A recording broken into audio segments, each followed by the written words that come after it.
मैं प्रोफेसर शशि आपसे एक चीज मैं ये भी याद दिला दूं कि शायद मेरी जानकारी में प्रोफेसर शशि भी दिल्ली के मतदाता है, तो ये सवाल हम लोग इनसे भी पूछ सकते हैं। प्रोफेसर शशि, तो मेरा सवाल सर आपसे भी है, शशि सर आपसे भी है। शशि भाई जरा मुझे दो चीजें, एक तो मेरे एक दर्शक बहुत स्पेसिफिकली कह रहे हैं, उनका कहना है कि आम आदमी पार्टी और भाजपा की ये नूरा कुश्ती है जो ये गाली गलौज किया जा रहा है, वो जानबूझ के मेन मुद्दों पे बातचीत ना हो और लोग ये समझें कि या तो आप या भाजपा, और कांग्रेस को बाहर रखने के लिए जानबूझ के इस तरह का एक दूसरे से वो नूरा कुश्ती नाम दे रहे हैं कि जानबूझ के फिक्स्ड मैच है। इस तरह की बातें हमारे दर्शक कह रहे हैं। मैं एक चीज और बता दूं, क्योंकि कल एक और चीज हुई, एक शहजाद पूनावाला, उनके एक भाई इधर भी है, मतलब कांग्रेस भी उससे कम नहीं है, उसमें तो कांग्रेस का वो सब एक सांपनाथ है एक नागनाथ है, दोनों सांपनाथ नागनाथ एक के आमने सामने। उन्होंने कल बिहार के झा जी लोगों के बारे में कुछ गलत टिप्पणी की है। वो सारे मैं नहीं दिखा रहा हूं, आप सब लोगों ने उसको, जो मेरे दर्शक है उसको गूगल कर लें, शहजाद पूनावाला और झा। वो एक टीवी डिबेट में उनके सामने ऋतुराज झा बैठे हुए थे आम आदमी पार्टी के, उनको उन्होंने झा के लोग पाए। मैं जरा एक आपको सार्वजनिक रूप से बता दूं कि जब मैंने नौकरी की, एक ही नौकरी की मैंने, तो मेरे जो पहले उस्ताद थे वो झा जी थे, और वो उनका नाम था के झा, कालीनाथ। और फिर मुझे ये समझ में आया कि ये मतलब ये जो झा लोग होते हैं, आप समझ नहीं सकते, विद्वत्ता में, वाक्पटुता में, और उनके पास एक एक्स्ट्रा चीज होती है। ये शशि भाई मुझे इस पे वो करेंगे, मधुबनी के जो ये झा जी लोग हैं, ये अपनी विद्वत्ता, वाक्पटुता और अपने पैनेपन से गाली गलौज पार्टी के बारे में जी, मैं इसको इसलिए इस बात को कह रहा हूं कि ये झा जी लोगों को ही नहीं, उन्होंने फिर पूर्वांचल के लोगों को भी कुछ कहा है, जिसकी वजह से मनोज तिवारी सार्वजनिक रूप से आए हैं और उन्होंने कहा है कि वो उसकी निंदा करते हैं और वो माफी मांगे। तो बीजेपी में ये सब माफी वाफी तो मांगना तो दूर की बात है, निंदा भी कौन करेगा इनको। लेकिन प्रोफेसर शशि, मैं इस पे भी एक टिप्पणी आपके लूंगा, आप अपना कुछ करते रहिए, लेकिन एक पूरी जात को, एक पूरे सरनेम को अगर आप इस तरह से डिमीन करेंगे तो कौन, राजीव कुमार जी फिर साइलेंट, बीजेपी फिर साइलेंट, क्या जनता, जो डॉक्टर राकेश कह रहे हैं कि सारी जिम्मेदारी जनता की है, उन्हीं को इनका जवाब देना होगा वोट के रूप में कि आप अगर इस तरह की बातें नहीं कर सकते। प्रोफेसर शशि जी नमस्कार। देखिए, पहली बात तो ये है कि जनता जो करती है वो परिणामों में दिखता है क्या, ये एक सवाल तो जनता के समक्ष ही है कि जो जनता मतदान में करती है क्या वही परिणामों में दिखाई देता है। तो जनता के समक्ष तो ये सवाल खुद ही है, तो जनता से ही फिर सवाल कर रहे हैं। अगर जनता सवाल करे कि भाई परिणामों में वो दिखता ही नहीं है जो हम मतदान में करते हैं या जिन्हें हम मत डालते हैं, तो सवाल अंततः फिर वो इलेक्शन कमीशन, सरकार और मीडिया, वो जो इस जनतंत्र में कोई चौथा स्तंभ है, कोई जिनकी स्वायत्तता निष्पक्ष चुनाव कराने की संविधान निर्माताओं ने संविधान के प्रावधानों के तहत दी है, तो सवाल ये उठता, और जो सरकार है, सत्ता है जिनके पास, और फिर उधर कॉर्पोरेट। देखिए, ऐसी स्थिति में जनता से क्या सवाल करने। मैं मानता हूं कि जनता का एक बहुत बड़ा हिस्सा भारतीय जनता पार्टी के इस गाली गलौज या तमाम तरह की धर्मांधता और जो सांप्रदायिकता की राजनीति है, बहुमतवादी जो राजनीति है, उसके समर्थन में है, क्योंकि लगातार वो जिस प्रकार की चीजें करते हैं उससे उन पर जो है कहीं ना कहीं एक बहुत बड़ा हिस्सा है। लेकिन ऐसा लगता है कि उसी जनता ने तो उनको 240 पे लाया, यद्यपि वो 240 सही नंबर नहीं है। ये सवाल उठाए गए कि 79 लोकसभा सीटों पर कहीं ना कहीं जो 6% जो है, आप जानते हैं कि वोट बढ़ाए गए थे बाद में चुनाव आयोग के द्वारा, और सिमिलरली जो है वो सारी चीजें जो आप देखेंगे अन्य चुनाव में, तो फिर जनता से क्या सवाल करें, मुझसे भी क्या सवाल करेंगे। अगर मुझसे सवाल करेंगे और मैं सवाल का उत्तर ये दूंगा कि मैंने तो ऐसा नहीं किया है और मैंने ऐसा बहुतों को करने के लिए भी नहीं कहा, निवेदन किया कि आप ऐसा ना करें। बहुत सारे लोग कहते हैं कि हमने ऐसा किया नहीं है, परिणाम तो फिर भी वैसे आ रहे हैं। तो वैसी स्थिति में ये बात भी एक सवाल है जो जनता पूछ रही है इस देश के मीडिया से, चुनाव आयोग से, सरकार से, और ये जो कॉर्पोरेट में कुछ घराने जो चाहते हैं कि हर हालत में देश तबाह हो जाए, इकोनॉमी तबाह हो जाए, लेकिन उनका वर्चस्व भी बना रहे और सत्ता के साथ जो गठजोड़ है, ये जो नापाक गठजोड़ है, वो भी बना रहे। तो मुझे लगता है कि ये सवाल भी मायने रखता है। रही बात कि चुनाव आयोग क्या अपने इन दायित्वों का निर्वहन कर रहा है क्या नहीं कर रहा है, अन्यथा चुनाव आयोग में किस प्रकार की पारदर्शिता आप देख रहे हैं। जनतंत्र में चुनाव निर्वाचन आयोग की और भारत के संविधान में भी उसे एक स्वायत्त संस्था धारा 324 के तहत बनाया गया है कि एक निष्पक्ष फ्री एंड फेयर चुनाव वो करवाएगा। अब नहीं करा रहा है, अब क्या करेंगे उसका। अब जो प्रोविजन है मुख्य चुनाव आयुक्त को हटाने के लिए, प्रोविजन तो महाभियोग जैसा है कि आपके संसद के दोनों सदनों से जो है आपको महाभियोग के जैसा ही वहां भी प्रोविजन है, उनको हटा सकते हैं।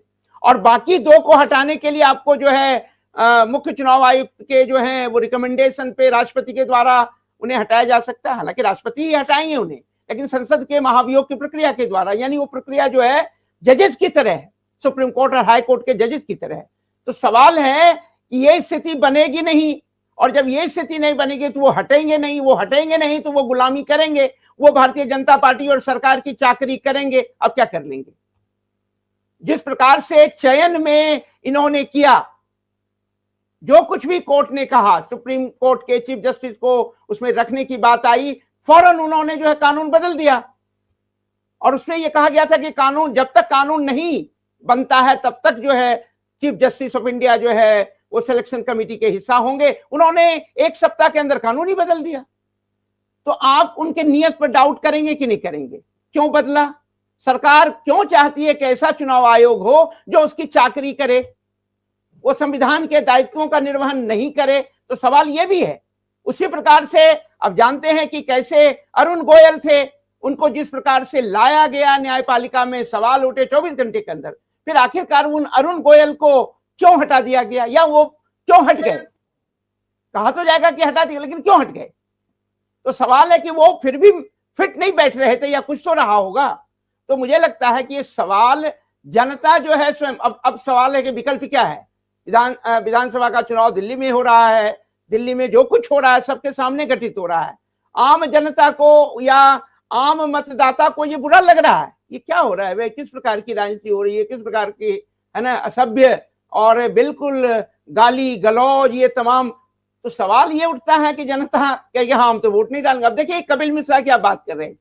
कपिल मिश्रा कभी आम आदमी पार्टी में थे, उनके मिनिस्टर भी बने थे, इनका चरित्र पहले से, देखिए पार्टियों का भी चरित्र तो समझना चाहिए ना। इसी आम आदमी पार्टी ने, और जब वो आम आदमी पार्टी में थे तो उन्होंने किस प्रकार से देश के आनंद कुमार या योगेंद्र यादव और तमाम लोगों के लिए कितनी असभ्य भाषा का प्रयोग किया। जो प्रबुद्ध लोग हैं समाज में, अपनी प्रबुद्धता और इंटेलिजेंस के कारण जाने जाते समय किस प्रकार की भाषा का प्रयोग किया। और फिर उसके बाद वो कपिल मिश्रा आम आदमी पार्टी को आज गाली दे रहे हैं, पहले भी दे रहे थे। दंगा फैलाने के लिए उनकी क्या भूमिका रही। तो भाई आप तमाम ऐसे लोगों को अगर इकट्ठा करते, जो पार्टी ऐसे लोगों को इकट्ठा करे, लेकिन दोषी तो आम आदमी पार्टी भी थी। आम आदमी पार्टी नहीं जानती थी कि उनकी माताजी जो है बीजेपी की काउंसलर रह चुकी थी या तब भी थी। भाई जानते हुए भी अपराध, तो उस अपराध के लिए क्या कहेंगे। इसलिए इस बात को भी समझने की आवश्यकता है, कपिल मिश्रा का जो चरित्र है और जो कुछ वो कर रहे हैं। और रमेश बिदूरी, एक बात बताइए, अब आप क्या सवाल करेंगे उस पार्टी से कि संसद के पटल पे एक समुदाय विशेष के सांसद को किस प्रकार की गाली दी उसने। फिर उसके बाद जो है आप आज विधानसभा में, और वो भी विधानसभा में आप किसके खिलाफ, आतिशी सिंह जो मुख्यमंत्री हैं उनके लिए क्या कहा, प्रियंका गांधी के लिए क्या कहा। सवाल है कि इस देश की जनता देख तो रही है, हो सकता है कि जनता का परिणाम भी जो है उसके बिल्कुल खिलाफ जाए कि ये इस प्रकार की भाषा और इस प्रकार की सोच को हम कतई स्वीकार नहीं कर सकते हैं।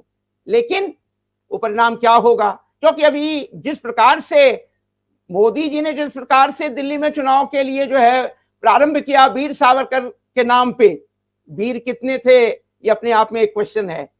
लेकिन सावरकर के नाम पे कॉलेज खोल दिया।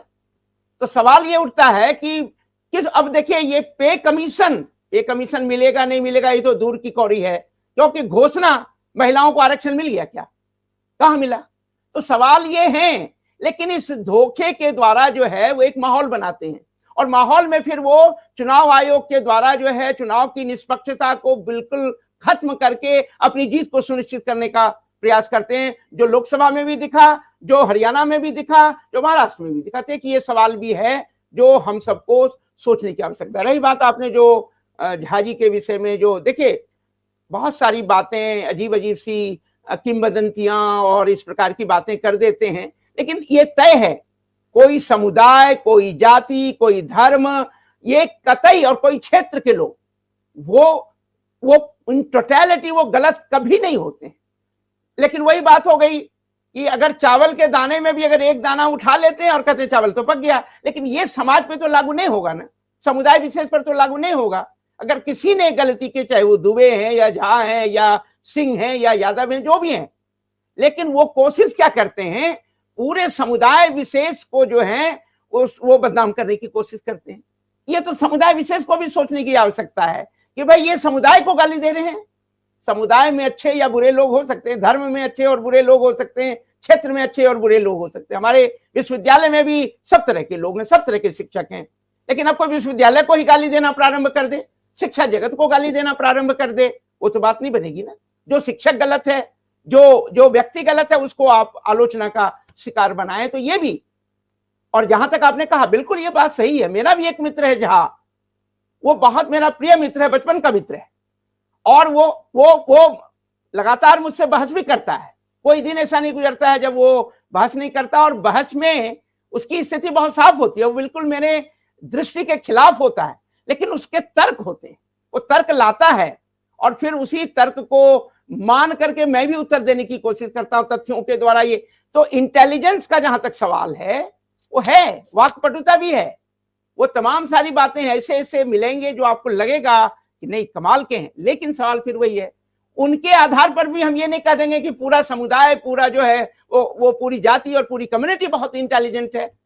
तो हमें कम से कम इस प्रकार का जो है वो विश्लेषण करते इसमें ध्यान रखने की आवश्यकता है। इसलिए कपिल मिश्रा अगर कुछ गलत कह रहे हैं तो मैं पूरे मिश्रा के नाम पर होने वाले सबको गाली नहीं दे सकता हूं, नहीं गलत कह सकता हूं। तो मुझे लगता है ये बात को भी समझने की आवश्यकता है। रही बात शहजाद पूनावाला ने क्या कहा, ये आजकल जो प्रवक्ता बनाए जाते हैं, और कई जो देखते होंगे कि आरएसएस के चिंतक, वो चिंतक बन करके आ जाते हैं, कहीं कोई प्राध्यापक है, कहीं कोई कुछ है, और उसके बाद उसकी भाषा देखिए। मुझे लगता है ये सब कुछ जानबूझकर रणनीति के तहत किया जाता है। भारतीय समाज को कहीं न कहीं एक अविवेकशील समाज, एक संवेदनहीन समाज बनाने के लिए ये सारी चीजें उनके मस्तिष्क में बैठाई जा रही हैं, ताकि एक समय ऐसा आए कि कोई इस पर टिप्पणी ही ना करे, करे नहीं है, गाली गलौज तो चलता है। ये तो बहुत हमारे समाज की खूबी है, खासियत है, और एक नई प्रकार की संस्कृति है। तो वही नई प्रकार की राजनीतिक संस्कृति इस देश में है कि अगर भारतीय जनता पार्टी के हैं तो चाहे संसद में हो या बाहर हो, आप इस प्रकार की गालियां दीजिए, और गाली दे करके जो है आप कोशिश करते हैं कि जनता के अंदर वो भाव भर दें, वो गाली को गाली न समझे, असभ्यता को असभ्यता न समझे। और धर्म के नाम पर मैं अंत में एक बात कह करके ये समाप्त करूंगा। अभी जानकारी मिल रही कि कुंभ में तमाम साधु और वगैरह वगैरह जो इकट्ठे हुए हैं, अभी जानकारी मिली कि अंबेडकर के साहित्य और ओशो के साहित्य को साधुओं ने उस दुकान को जहां वो साहित्य बिक रहे थे उसमें तोड़फोड़ किया। तो अब देख लीजिए भारत के साधु कैसे हैं। तो साधु राजनीति यानी धर्म राजनीति पूरी की पूरी भारतीय समाज की यह जो संस्कृति बन रही है वो बहुत घातक, और अंततः ये बात को समझना होगा कि ये एक संवेदनहीन संस्कृति का निर्माण करके जनतंत्र विरोधी संस्कृति है। धन्यवाद। जी जी।